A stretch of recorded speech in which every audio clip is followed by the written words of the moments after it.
Okay, Ron, thanks very much. Yes, we are delighted to welcome to After Hours one of the newest Vancouver Canucks, Jacob Markstrom, acquired in trade from Florida on Tuesday in that deal that you may have heard about that saw Roberto Luongo go to the Panthers. First of all, Jacob or Jacob? Speak now or forever hold your peace. Jacob. Okay, what do your parents call you? Son. Good answer. All right, it's Jacob from here on in. Triple header question to start. Where exactly were you on Tuesday when you heard about the trade? How did you hear? And what was your initial reaction? I was on the golf course, and Eddie Lack called me, actually. Really? Yeah. You see, now, how could you trust Eddie? Because he was the same guy who told Ryan Kessler here on Wednesday that he'd been traded to Pittsburgh. I didn't trust him. I kept playing, and then Florida's GM called me and let me know, and then I figured it was the truth. So I went home and packed my bags, and Vancouver called me, and I was on a flight to Phoenix. Your reaction to the trade? Well, I was shocked at first. I didn't expect it at all, but I'm super excited, and I feel like this is a good opportunity for me. How were you cheering for Eddie Lack after the McGrattan goal, and what were your thoughts after, because he played brilliantly after? Yeah, I think it's really great to, obviously not a great goal to let in, but to bounce back that 2-on-1, the backdoor save, and then rest of the game he was outstanding, and that's a really huge thing that be able mentally to let go of what happened and look forward. Yeah. Tweet from Sonia. As a player, how different is it coming from a market like Florida to one like Vancouver? Now, this is kind of putting you on the spot because you only got here yesterday, but do you have a sense? Well, obviously the interest and all the cameras like this, but you got them right there. Yeah. But Florida is a really good place. I have nothing bad to say about that place, but I'm super excited to be here. The buzz among Canuck fans for the better part of this week has been, a year ago we had Corey Schneider and Roberto Luongo as our goaltenders, and now we've got a Swedish combination who between them have 60-plus games. Do you think it's going to be a challenge here for you to win over the Vancouver fans? Absolutely. You're not gonna. It's not gonna be given, and you got to deserve it. You got to play good. You got to win games, and I didn't expect to come here and everybody's just cheering and everybody's gonna be happy. Obviously, you got people who question us and our ability to win games and play hockey, and that's a fun challenge and that I'm looking forward to face. You and Eddie are the Swedish connection, as I say. You have a significant one. You've been friends for a long time. You played together in Brynäs of the Swedish Elite League. The year before you left, both of you left to come to North America. There you are in Brynäs colors.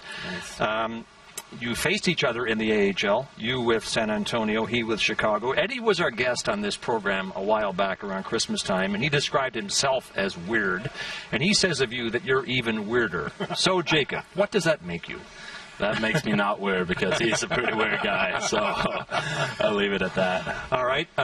Confirm or deny this. When you played with Brynäs, you showed up one day with road rash all over your right leg and your hip. And it was the result of losing a bet and having to go down the bobsleigh track naked, and you fell out of the sled. Who told you this? I can't say, but it was Eddie Lack. Oh, weird. Yeah, that might have happened, yes. Well, is there anything else you want to say about it? No, not really. Well, just, did it hurt? Yeah, it hurt. It wasn't comfortable to put the gear on the next day and get hit with pucks. Well, how in tarnation did you come up with a bet like that?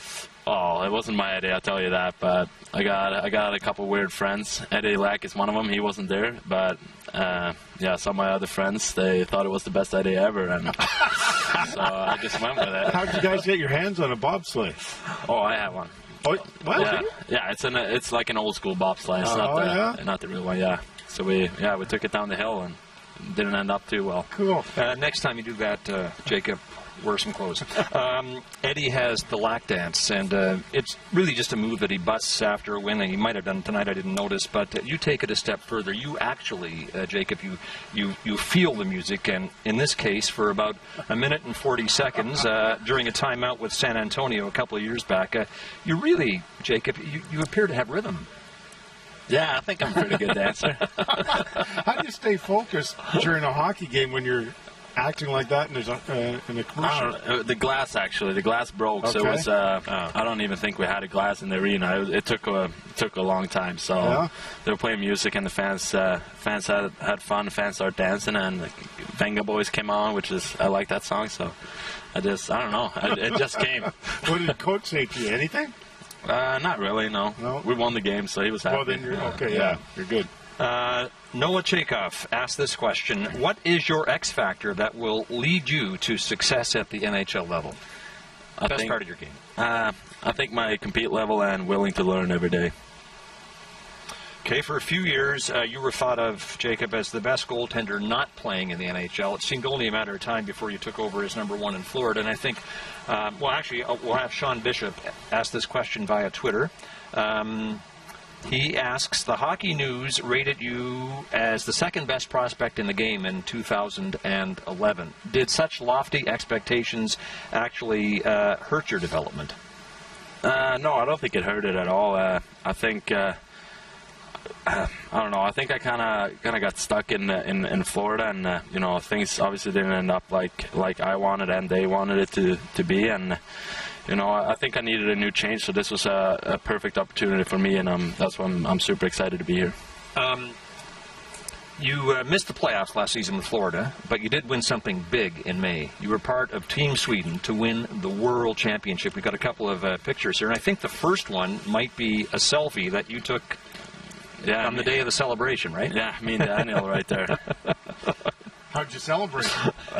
Well, a bunch of hugs, water. Now, that picture would tell us just how big the World Championship is in Sweden, would it not? Yeah, it was awesome, especially playing in Stockholm, and that was the next day. It was awesome. Cool.